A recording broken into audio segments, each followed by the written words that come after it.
네, 압살롬의 반란이 진압되었습니다. 압살롬 또한 척결되었고 이미 돌무덤에 묻혔습니다. 이 승전보를 다윗에게 전할 차례입니다. 그런데 이 승전보를 전하는 데 있어서 요압과 다윗 그리고 아히마스의 서로 다른 입장 차이가 있습니다. 먼저 아히마스입니다. 그는 앞의 내용을 보면은 제사장 사독의 아들입니다. 그리고 다윗에게 전가를 전하는데 결정적인 역할을 한 승리할 수 있는 그런 교두보를 만드는데 역할을 한 사람입니다. 제사장 사독의 아들이기 때문에 고위 제사장의 아들이었고 그도 어쩌면 대제사장이 될 수도 있을 법한 그런 정도의 인물입니다. 그도 제사장이었습니다. 동시에 그는 우리가 제사장의 모습들은 성전에서만 볼 수 있겠다 이렇게 생각하는데요. 그런데 전쟁이 벌어졌을 때는 또 요압의 휘하에서 이렇게 전쟁에 참여했습니다. 그는 이 승전보를 다윗에게 전하겠다고 아주 적극성을 띱니다. 이때 요압이 만류하지 않았습니까? 압살롬의 전사 소식은 다윗이 반길리 없다고 만류합니다. 그럼에도 제가 꼭 가서 전하겠습니다 이렇게 나왔습니다. 그러니까 요압이 왜 그렇게 굳이 가려고 하느냐, 너는 다윗 왕이 반기지 않는다, 상주지 않는다. 그럼에도 불구하고 아히마스가 굳이 가겠다고 하는 이 심리를 좀 생각해 보게 되는데요, 그에게 공명심이 작용하고 있었다 이런 생각이 들어집니다.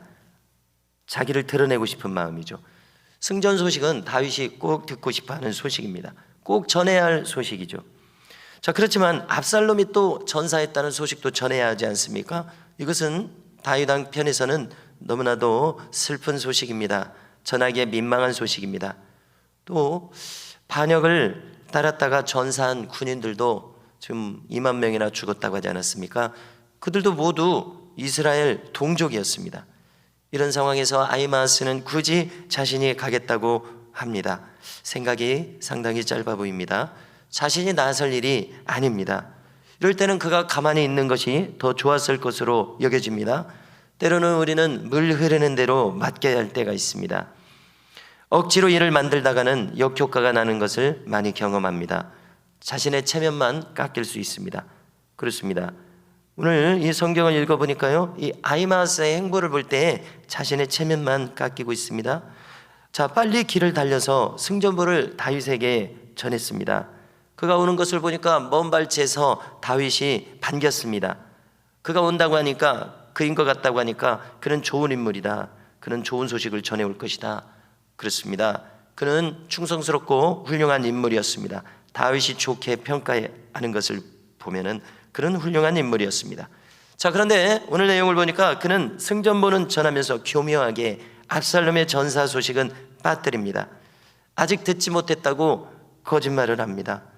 차마 전하지 못해서 거짓말을 했을지, 아니면은 그 상황에서 머리가 또 비상하게 돌아가서 지금 구스 사람이 달려오고 있으니까 그가 압살롬이 전사했다고 얘기할 테니까 나는 이런 얘기는 하지 말자, 이런 식으로 돌아갔을지 모르겠습니다. 자, 구스 사람은 오늘날의 구스는 에디오피아죠. 그래서 흑인 용병 병사이지 않았을까 이런 생각을 하게 됩니다. 그래서 그가 이 굳은 일을 그에게 시켰습니다. 자, 그리고 뭐라고 말하냐면요, 요압 장군이 뭔가 소란스러운 큰일을 행하고 있는 것을 멀리서 들으면서 왔다, 이렇게 사실 전달을 회피하고 있습니다. 자, 자기가 어떤 사람인지 지금 다윗 왕은 좋게 얘기하고 있는데요, 자기만 공연히 체면이 깎인 채 이렇게 성경에 기록되어 있습니다. 자, 공명심과 같은 것은 불순물입니다. 우리가 우리의 성품을 그리스도의 장성한 분량에 이르도록 성장시키고자 한다면요, 우리의 성품에서 빼내야 할 것들입니다. 그러나 인간은 누구든지 다 허영심이 있습니다. 누구에게 이렇게 좋게 보이려고 하는, 꾸미려는 마음이 작용할 수 있습니다. 그런데 이것이 하나님께서 기뻐하시는 성품이 아닌 것이죠. 그래서 우리에게서 이것을 될 수 있으면 빼내려고 노력을 해야 될 것입니다. 자, 우리는 주님의 말씀을 기억해야 되는데요, 주님의 그 산상수훈에서 무엇이든지 예하면 예하고 예이면 예하고 아니면 아니라 하라고 했습니다. 기면 기고 아니면 아닌 것입니다. 주님께서는 이런 성품을 기뻐하시는 것이죠. 그래서 우리는 진실만이 확실한 길입니다. 무엇을 꾸며서 될 일이 아닙니다. 잠시 속에서 될 일이 아닙니다. 없는 것을 있는 채, 아닌 것을 긴 채 하다가는 우리의 경험은 꼭 부끄럼 당할 날이 온다는 사실입니다. 자, 이제 한편 요압에 대해서 또 다시 살펴봅니다. 그는 자아가 강한 사람인 것을 거듭 지적했었습니다. 그에 대해서 좀 더 살펴보면요, 먼저 자아가 강한 사람, 자기가 강하게 나타난 사람은 결정적일 때 하나님의 음성을 들을 수 없는 입장이 된다는 것을 지적했었습니다. 바로 이 요압과 같은 사람, 그리고 또 압살롬과 같은 사람입니다. 그들은 이렇게 행한, 그들의 행한 대로의 몫을 그대로 받고 있습니다. 그들 자신들이 당할 바를 당했다고 봐야 되겠죠. 자신들이 목적한 대로 뜻을 이루지 못하고 목적한 대로 살지 못하고 모두가 일찍 죽는 사람들이 로 나타나고 있습니다. 그런데 이 요압의 입장이 무엇인지 조금 더 살펴보려고 하는데요, 그는 기본적으로는 다윗에 대한 충성심으로 살아왔던 사람입니다. 왕국에 대한 충성심이 있었습니다. 그러니까 오래전에 밧세바의 남편 우리아를 교살할 때도 그때도 협조했던 사람이죠. 그러니까 다윗에게 충성하던 사람이었습니다. 그리고 또 암몬을 정벌할 때 하나님께 대한 신앙도 대단한 것을 우리는 볼 수 있습니다. 신앙이 없는 사람이 아니었습니다. 충성심이 없는 사람이 아니었습니다. 다만 우리가 성경을 읽을 때 자기가 대단히 강하게 나타나는 사람으로 지금 읽혀지고 있다는 것이죠. 자, 그가 다윗의 바람과는 달리 압살롬을 죽여야 했던 이유를 그의 편에서 한번 생각해 보려고 합니다. 첫째, 그를 살려둔다면 정의 구현이 되지 않을 것입니다. 자, 다윗 왕의 아들이건 간에 반역하고도 목숨을 부지할 수 있다는 것은 왕국을 위해서는, 대의를 위해서는 좋은 메시지가 아닐 것입니다. 둘째, 그를 이제 살려둔다고 가정해 보십시오. 그가 이제 5년이고 10년이고 계속 살아있다고 가정해 본다면요, 후일 또 혼란을 불러올 소지를 가집니다.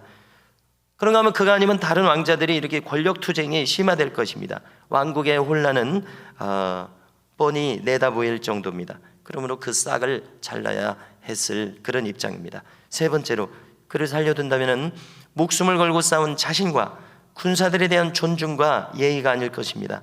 다윗과 왕국을 위해서 목숨을 걸었지만 정작 적의 수괴가 손쉽게 목숨을 부지하고 산다면 맥이 빠지는 일이 될 것입니다. 이렇게 요압은 자기 나름대로 뭔가 논리가 있었을 것입니다. 그러나 그는 결코 다윗에 대해서는 고려하지 않았습니다. 자, 왜 그랬을까요? 우리야도 죽게 만드는 저런 사람 내가 이제 신뢰하지 않으리라, 그런 마음을 예전에 먹었을지도 모르겠습니다. 다윗 너도 별 수 없구나, 이런 마음을 먹었을지도 모릅니다. 알 수는 없죠. 자, 그런데 다윗의 오른팔이라는 관점에서 이것은 또 다른 반역이라고 할 수 있습니다. 어쨌든 하극상입니다. 아무런 의사타진이나 압살롬을 죽이면 어떨까요? 이렇게 의사타진이나 또 고지 없이 독단적인 결행이었습니다. 물론 이 전쟁의 급박한 상황이었던 점에서 이 모든 것이 용인될 수 있죠. 우리가 고려할 부분입니다. 자, 마지막으로는 다윗을 한번 생각해 보면요, 그는 공적으로는 당연히 반역을 진압해야 했습니다. 그러나 사적으로는 이는 아들이었습니다. 그래서 그는 압살롬의 죽음을 원치 않았습니다. 이것은 참으로 복잡한 일이었습니다. 압살롬의 반역, 또 그에 의한 장자 암논의 살해, 이것은 거슬러 올라가면 모두 다윗이 밧세바와 우리아에 대해서 범죄한 그 징벌로서 온 것들이었습니다. 이처럼 다윗의 범죄의 결과는 뼈아픈 것이었습니다. 혹독했습니다. 압살롬의 전사 소식에 그는 결국 울음을 터뜨렸다고 오늘 기록합니다. 마음이 심히 아팠습니다. 내 아들 압살롬아, 내 아들 압살롬아, 이렇게 울면서 차라리 내가 너를 대신하여 죽었다면 내 아들 압살롬아. 자, 이렇게 자식을 잃은 아비의 슬픔을 이렇게 터뜨리고 있습니다.